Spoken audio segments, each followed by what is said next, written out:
Thank you very much. I really enjoyed listening to this discussion of the absence of transformation in Ghana. It's a very well-known story. What we probably haven't paid enough attention to is why it's not happening. I've paid attention to this question for a number of years, and I'm certainly of the view that transformation does not happen. It's the result of very, very specific and concrete policy actions. And I haven't seen in Ghana those policy actions in these last 50 years. So for me, the absence of transformation is not an accident. It's the result of a benign neglect to do what will bring about the transformation. So to explain much better what I mean by this benign neglect of that process, you can look at it in terms of the economic geography of this country. Think in terms of migration patterns over the last 50 years and relate these to migration patterns today and what migrants typically do wherever they are, and it becomes easier to understand. 30, 40, 50 years ago, migration patterns in Ghana were basically of two kinds: rural to urban, and then northern to southern. You saw that, but quite distinct about these things, whether they were often temporary or seasonal. So people in rural areas who farmed would migrate to the city, go and do what we may call informal jobs for a period when the farming activity has slowed down, and then come back and continue farming. People from northern Ghana will migrate to the south, work in mines as casual labor or work on cocoa farms because of the different agroecological zones and rainfall patterns. So they will go and do seasonal labor, informal labor elsewhere, and then come back to their farms. Beginning from the 1970s, that began to change, where migration became a lot more permanent. But even then, people were selective, much more selective about where they went. So that would explain why between 1970 and 1984, that intercensal period, Tamale was the fastest growing town in Ghana. Or the fastest growing, in that period, Tamale grew about 75%. Why?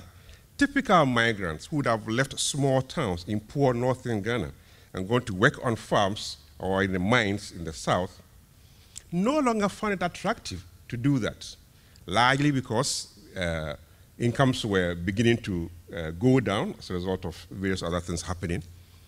So instead of moving from, let's say, Yendi to Kumasi or to Obuasi or to Accra, you'd rather go to Tamale and try to make a better life there for yourself. It was a more permanent move. That's what made Tamale grow faster. Those who went beyond Tamale and will come to the south, by the 80s, were not coming to look for jobs in Accra. Were coming to actually find passports and visas to leave the country. And it's a very important point. So most of the migrants coming to Accra were going to be here for 6 months, a year, trying to get a passport and moving out to Europe or whatever.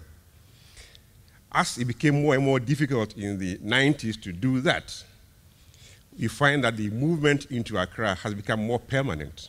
So you get into Accra, and there's no option of moving from Accra to Europe, or moving from Accra to North Africa, or else, or Nigeria, so on.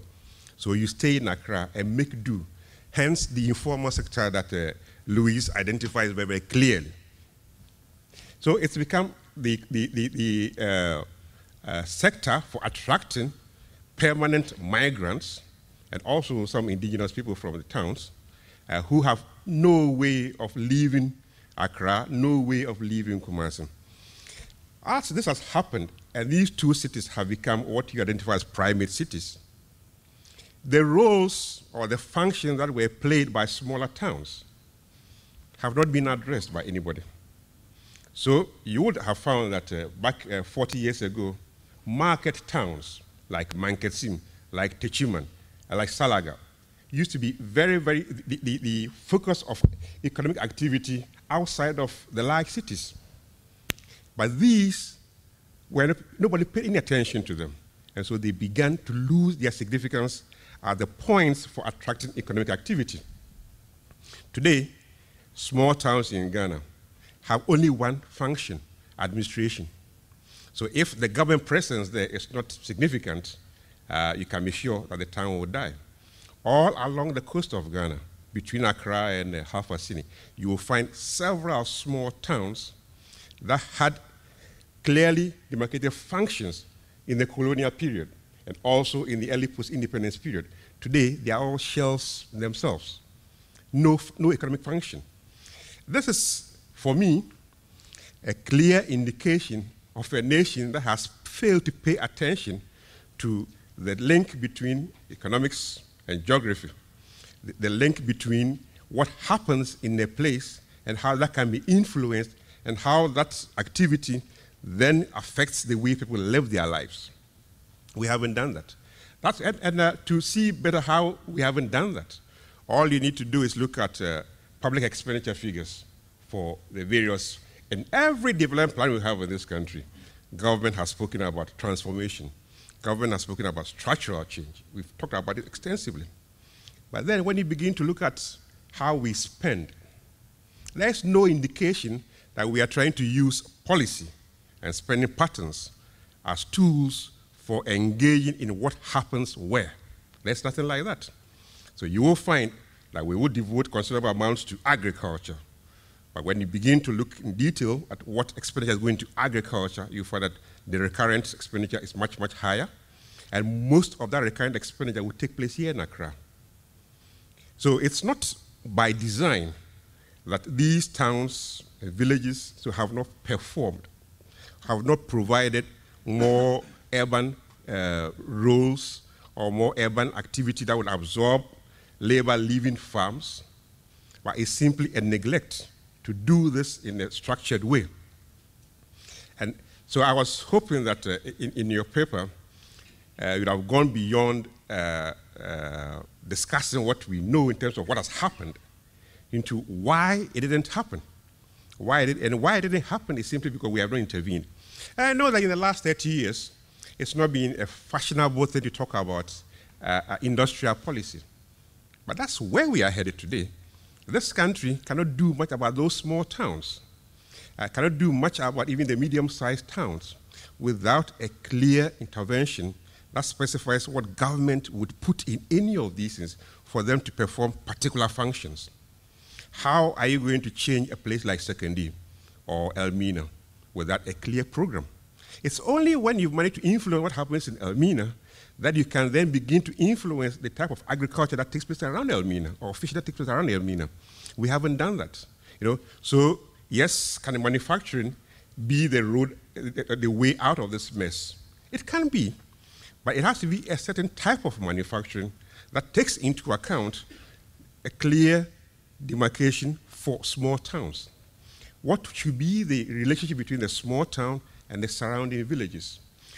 In what way is that small town going to provide skills to young men and women living in the villages?